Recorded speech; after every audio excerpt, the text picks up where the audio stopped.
BJP high command ಯಾವ ಕ್ರಮ ಕೈಗೊಳ್ಳುತ್ತೆ? ಯತ್ನಾಳ್ ಬಣದವರು ನಿಲ್ಲೋದು ಪಕ್ಕ ಆಗಿದೆ. ಹರಳೆಣ್ಣೆ ಹಾಕಿ ಮಸಾಜ್ ಮಾಡಿ ಸುಣ್ಣದ ನೀರನ್ನು ಕುಡಿಸಿ ಬಲಿ ಕೊಡ್ತಾರೆ. ಹೊಂದಾಣಿಕೆ ರಾಜಕೀಯ ಮಾಡ್ತಿದ್ದಾರೆ ಎಂದ ಯತ್ನಾಳ್. ಈಗ ಯತ್ನಾಳ್ ಏನ್ ಹೇಳ್ತಾರೆ? ನಮಸ್ಕಾರ, ಎದಿನ.comಗೆ ಸ್ವಾಗತ. ನಾನು ಜಿಎಂ ಪವಿತ್ರ. ಕರ್ನಾಟಕದ ಬಿಜೆಪಿ ನಾಯಕರ ವಿರುದ್ಧ ತಮ್ಮ ಟೀಕಾಸ್ತ್ರವನ್ನ ಸತತವಾಗಿ ಪ್ರಯೋಗಿಸ್ತಾನೆ ಬಂದಿರುವಂತಹ ವಿಜಯಪುರ ಶಾಸಕ ಬಸವನಗೌಡ ಪಾಟೀಲ್ ಯತ್ನಾಳ್ ಅವರಿಗೆ ಬಿಜೆಪಿ ಹೈಕಮಾಂಡ್ನ ಶಿಸ್ತು ಪಾಲನಾ ಸಮಿತಿ ನೋಟಿಸ್ ಅನ್ನು ಜಾರಿ ಮಾಡಿದೆ. ಕರ್ನಾಟಕ ಬಿಜೆಪಿ ರಾಜ್ಯಾಧ್ಯಕ್ಷ ಬಿವೈ ವಿಜಯೇಂದ್ರ ಹಾಗೂ ಇನ್ನಿತರ ನಾಯಕರ ವಿರುದ್ಧ ಬಹಿರಂಗವಾಗಿ ಆರೋಪಗಳನ್ನ ಮಾಡ್ತಾ ಇರುವಂತಹ ಯತ್ನಾಳ್ ನೋಟಿಸ್ ಅನ್ನ ತಲುಪಿದ 72 ಗಂಟೆಯೊಳಗೆ ಶಿಸ್ತು ಸಮಿತಿಯ ಮುಂದೆ ಹಾಜರಾಗಿ ಉತ್ತರಿಸಬೇಕು ಅಂತ ನೋಟಿಸ್ನಲ್ಲಿ ಸೂಚಿಸಲಾಗಿದೆ.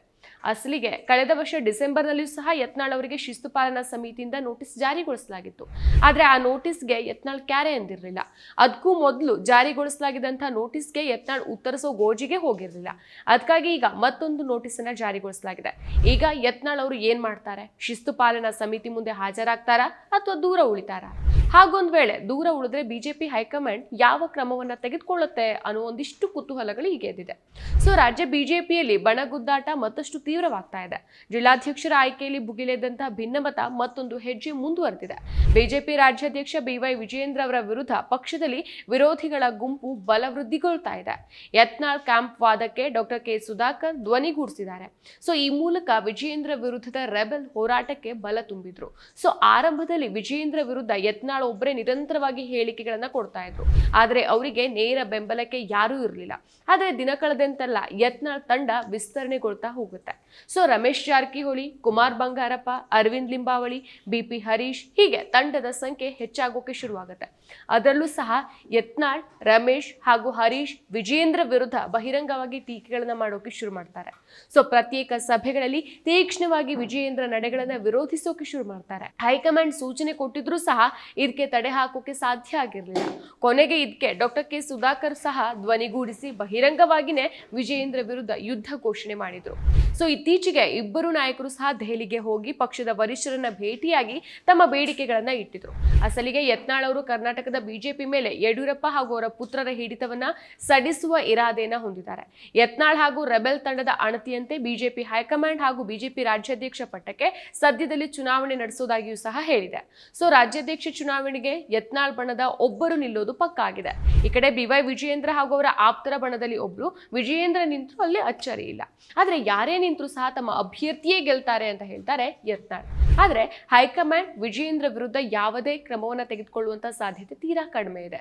ಜಿಲ್ಲಾಧ್ಯಕ್ಷರ ಸ್ಥಾನಕ್ಕೆ ಆಗಿರುವಂತಹ ನೇಮಕಾತಿಯಲ್ಲೂ ಸಹ ವಿಜಯೇಂದ್ರ ರಾಜ್ಯಾಧ್ಯಕ್ಷರಾಗಿ ಮುಂದುವರಿಯುವ ಸುಳಿವು ಸ್ಪಷ್ಟವಾಗಿ ಕಾಣಿಸ್ತಾ ಇದೆ. ಈ ಹಿಂದೆ ವಕ್ಫ್ ಆಸ್ತಿ ವಿವಾದದ ಕುರಿತು ಯತ್ನಾಳ್ ಅವರು ವಿಜಯೇಂದ್ರ ಅವರ ಅನುಮತಿ ಇಲ್ಲದೇನೆ ಪ್ರತ್ಯೇಕ ಹೋರಾಟವನ್ನು ಶುರು ಮಾಡಿ ಇದರಿಂದ ಪಕ್ಷದೊಳಗಿನ ಒಗ್ಗಟ್ಟು ಪ್ರಶ್ನೆಗೆ ಒಳಗಾಗಿತ್ತು. ಸೊ ಯತ್ನಾಳ್ ಅವರ ಈ ಕ್ರಮಕ್ಕೆ ಸ್ವಕ್ಷೇತ್ರ ವಿಜಯಪುರದಲ್ಲಿಯೇ ವಿರೋಧ ವ್ಯಕ್ತವಾಗಿತ್ತು. ಇದೇ ವೇಳೆ ಯತ್ನಾಳ್ ಬಣದ ನಾಯಕರು ವಕ್ಫ್ ವಿವಾದದ 2ನೇ ಹಂತದ ಹೋರಾಟಕ್ಕೆ ಸಿದ್ಧತೆ ನಡೆಸಿ ಈ ಕುರಿತು ಗೌಪ್ಯ ಸಭೆಗಳನ್ನು ಸಹ ನಡೆಸಿದ್ರು. ಇದು ಪಕ್ಷದ ಆಂತರಿಕ ಸಂಘರ್ಷವನ್ನ ಮತ್ತಷ್ಟು ತೀವ್ರಗೊಳಿಸಿತು. ಸೊ ಈ ಬೆಳವಣಿಗೆಗಳು ಕರ್ನಾಟಕ ಬಿಜೆಪಿ ಪಕ್ಷದ ಆಂತರಿಕ ಒಗ್ಗಟ್ಟಿಗೆ ಸವಾಲುಗಳನ್ನ ಉಂಟು ಮಾಡ್ತಾ ಇದ್ದು ಮುಂದಿನ ರಾಜಕೀಯ ಬೆಳವಣಿಗೆಗಳು ಮೇಲೂ ಸಹ ಗಮನವನ್ನ ಹರಿಸಲಾಗಿತ್ತು. ಸೊ ಇದಕ್ಕೂ ಮೊದಲು ರಾಜ್ಯ ಸರ್ಕಾರದ ವಿರುದ್ಧ ಬಿಜೆಪಿ ಯಾವುದೇ ಪ್ರತಿಭಟನೆ ನಡೆಸಿದ್ರು ಸಹ ಅದರಲ್ಲಿ ಯತ್ನಾಳ್ ಬಣ ಪಾಲ್ಗೊಳ್ತಾನೆ ಇರಲಿಲ್ಲ. ತಾವೇ ಪ್ರತ್ಯೇಕವಾಗಿ ಪ್ರತಿಭಟನೆ ನಡೆಸೋಕೆ ಮುಂದಾಗ್ತಾ ಇದ್ರು. ಸೊ ಈ ಮೂಲಕ ವಿಜಯೇಂದ್ರ ಅವರ ನಾಯಕತ್ವಕ್ಕೆ ಸೆಡ್ ಹೊಡಿತಾ ಇದ್ರು. ಸಿದ್ದರಾಮಯ್ಯನವರ ಮೂಡ ಹಗರಣಕ್ಕೆ ಸಂಬಂಧಿಸಿದಂತೆ ಬಿವೈ ವಿಜಯೇಂದ್ರ ನಾಯಕತ್ವದಲ್ಲಿ ಬೆಂಗಳೂರಿನಿಂದ ಮೈಸೂರಿಗೆ ಬಿಜೆಪಿ ನಾಯಕರು ಪಾದಯಾತ್ರೆ ನಡೆಸಿದಾಗಲೂ ಸಹ ಅದರಲ್ಲೂ ಯತ್ನಾಳ್ ಭಾಗವಹಿಸಿರಲಿಲ್ಲ. ಅವರ ಜೊತೆಗೆ ಬಿಜೆಪಿಯ ಕುಮಾರ್ ಬಂಗಾರಪ್ಪ, ಪ್ರತಾಪ್ ಸಿಂಹ, ಅರವಿಂದ್ ಲಿಂಬಾವಳಿ ಮುಂತಾದ ನಾಯಕರು ಸಹ ಭಾಗವಹಿಸಿರಲಿಲ್ಲ.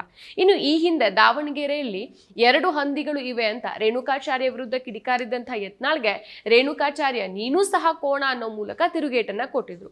ಸೊ ಯತ್ನಾಳ್ ಒಂದ್ ರೀತಿಯಲ್ಲಿ ದೇವರಿಗೆ ಬಿಟ್ಟಿರುವ ಕೋಣವನ್ನ ನುಣ್ಣಗೆ ಹರಳೆಣ್ಣೆ ಹಾಕಿ ಮಸಾಜ್ ಮಾಡಿ ಸುಣ್ಣದ ನೀರನ್ನ ಕುಡಿಸಿ ಬಲಿ ಕೊಡ್ತಾರೆ. 10 ರಿಂದ 15 ವರ್ಷ ಸಾಕಿ ಬೆಳಗಿನ ಜಾವ ದೇವರ ಮುಂದೆ ಬಲಿ ಕೊಡ್ತಾರೆ. ಹಾಗೆ ಯತ್ನಾಳ್ ಅವರನ್ನ ಕಾಂಗ್ರೆಸ್ನವರೇ ಬಲಿ ಕೊಡ್ತಾರೆ ಅಂತ ಕೂಡ ಹೇಳಿದ್ರು. ಇನ್ನು ಈ ನೋಟಿಸ್ ಬಗ್ಗೆ ಭಾರತೀಯ ಜನತಾ ಪಕ್ಷದ ಕೇಂದ್ರ ಶಿಸ್ತು ಸಮಿತಿಯಿಂದ ನನಗೆ ಯಾವುದೇ ಅಧಿಕೃತ ನೋಟಿಸ್ ಬಂದಿಲ್ಲ ಅಂತ ಯತ್ನಾಳ್ ಹೇಳಿದ್ದಾರೆ.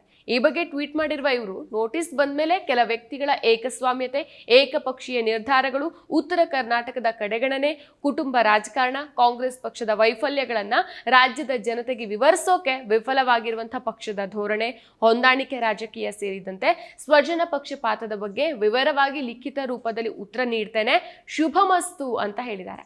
ಇದೀಗ ಯತ್ನಾಳ್ ಮುಂದಿನ ನಡೆ ಏನು? ಯತ್ನಾಳ್ ರಿಯಾಕ್ಷನ್ ಕೊಟ್ಟಿಲ್ಲ ಅಂತಂದ್ರೆ ಹೈಕಮಾಂಡ್ ಯಾವ ಆಕ್ಷನ್ ತಗೊಳುತ್ತೆ?